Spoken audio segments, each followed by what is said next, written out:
Hello, c'est HR, votre chroniqueur. Alors ça y est, j'ai eu la chance de pouvoir voir en avant-première Final Destination 6, alias Final Destination Bloodlines. Je vous le dis tout de suite, j'ai largement apprécié cet opus. On est vraiment dans l'essence même de ce qui a fait la réussite de cette saga. Naturellement, il faut que je vous en parle. Mais avant cela, n'oubliez pas, si vous n'êtes pas abonné, pensez à le faire. Pensez à la petite cloche pour les notifs. Et surtout, pensez à me mettre en commentaire quel est votre opus préféré de cette saga Destination Finale. Let's go!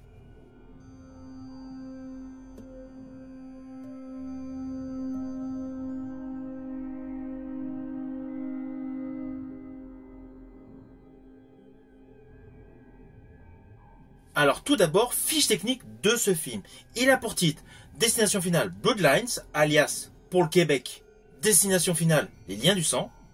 Il a une durée approximative d'1h30 et il est réalisé par un duo de réalisateurs, c'est-à-dire Zach Lipovski et Adam Bechstein.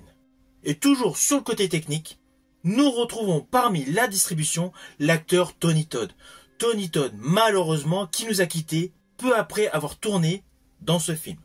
Film qui a une histoire totalement innovatrice. Histoire qui est la suivante.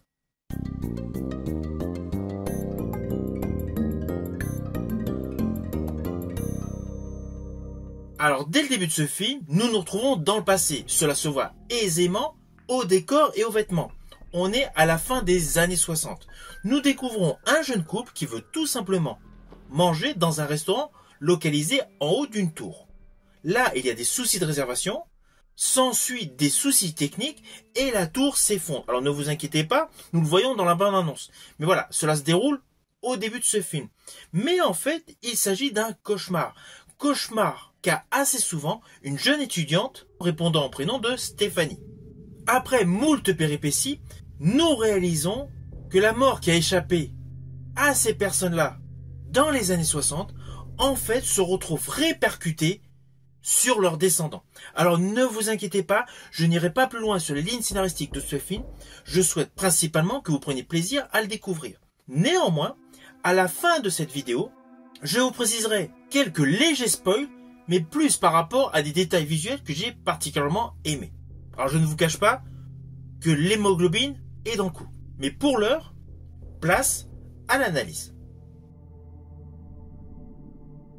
Alors vous le savez, je fais partie des aficionados de la saga Destination Finale. Je vous ai d'ailleurs présenté sur ma chaîne YouTube un résumé de l'ensemble des films pour vous permettre de vous immerger totalement dans l'univers Final Destination avant de découvrir ce 6e opus. Alors ce 6e opus est radicalement innovant. Il y a certes le schéma classique de la mort qui poursuit des victimes. Mais contrairement à tous les opus précédents, la mort ne s'attarde pas uniquement aux personnes qui devaient mourir. La mort s'attaque aux descendants et tout simplement à toutes les personnes qui n'auraient jamais dû exister. Ça, c'est totalement innovant. Car on va pas se mentir, c'est difficile sur une saga aussi longue de pouvoir innover. Car malheureusement, dans les opus précédents, même si les lieux changeaient, le fond de commerce était identique. Là, dans celui-ci, c'est différent. Cela n'empêche pas que vous allez avoir tous les repères de la saga originelle, avec notamment la phase d'enquête. Dans tous les opus, il y a une partie enquête. Naturellement, cela se retrouve également dans celui-ci. À la différence, c'est que l'enquête est beaucoup plus courte. Les protagonistes sont au courant assez rapidement. Alors certes, il y en a plusieurs qui n'y croient pas. Mais contrairement à tous les volets précédents de cette saga, les différents protagonistes de l'histoire sont déjà au fait que la mort va les poursuivre. De ce fait, il y a une réelle innovation tout au long du récit, mais sans trahir l'essence même de ce qui a fait le succès de cette saga Destination Finale. Alors d'ailleurs, en dehors du film, je vous invite à découvrir sur YouTube le making-of de Destination Finale 6 Bloodlines. Il est certes conventionnel, mais c'est toujours appréciable de découvrir les secrets de tournage d'un film qu'on apprécie, d'autant plus lorsqu'il s'agit d'un film d'horreur. Tous les petits trucages sont toujours intéressants à découvrir. Alors naturellement, le concept est assez simpliste. Nous suivons tout simplement un slasher surnaturel avec des scènes extrêmement gore. C'est assez conventionnel, assez classique. Mais au final, lorsque l'on va voir un film de cette saga, c'est tout simplement ce que l'on recherche. Alors perso, dès le début du film, j'étais impatient de voir la prestation de Tony Todd, qui est toujours excellente et surtout énigmatique au cœur de cette saga. Alors je vous le dis tout de suite, sa prestation est comme d'habitude impeccable, avec bien naturellement des conseils qu'il va donner et que tout le monde va suivre à la lettre. J'ai aimé l'origine story sur le personnage de Tony Todd, mais ce qui est le plus touchant dans ce film, c'est le message que celui-ci usite. Il dit tout simplement au protagoniste qu'il faut profiter de la vie car on ne sait jamais à quel moment elle va s'arrêter.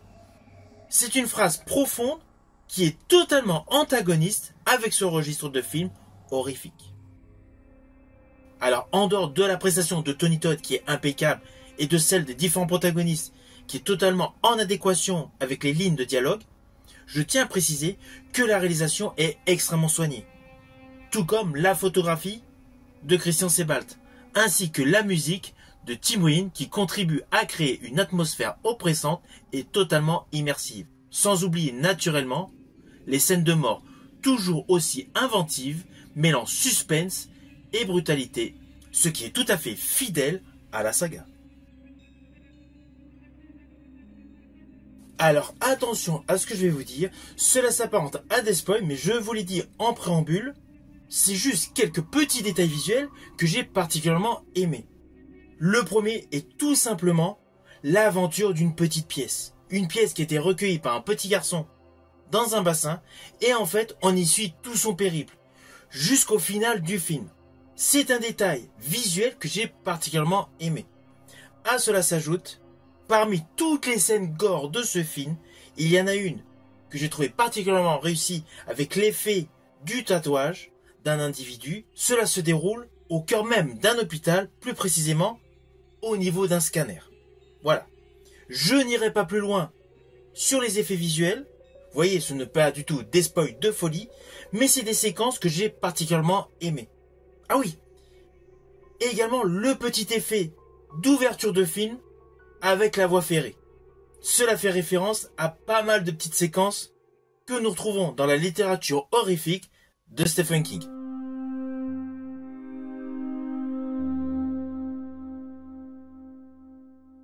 Alors au final, naturellement, c'est un film que je vous invite à découvrir. J'ai eu l'occasion de le voir en format IMAX. Honnêtement, cela vaut le coup. Vous allez avoir votre dose de jumpscare, votre dose de screamer et surtout de l'inattendu par rapport aux morts qui pourtant sur le papier sont prévisibles. Ah oui, une petite dernière chose. Pensez pendant le générique de fin à lire tous les petits bandeaux de texte. Cela apporte une plus-value au final de ce film. Film naturellement qui se ponctue sur un texte hommage pour Tony Todd. Si vous avez aimé ma vidéo, n'oubliez pas, petit pouce vers le haut, pensez au partage. Quant à moi, je vous dis à bientôt pour une prochaine vidéo.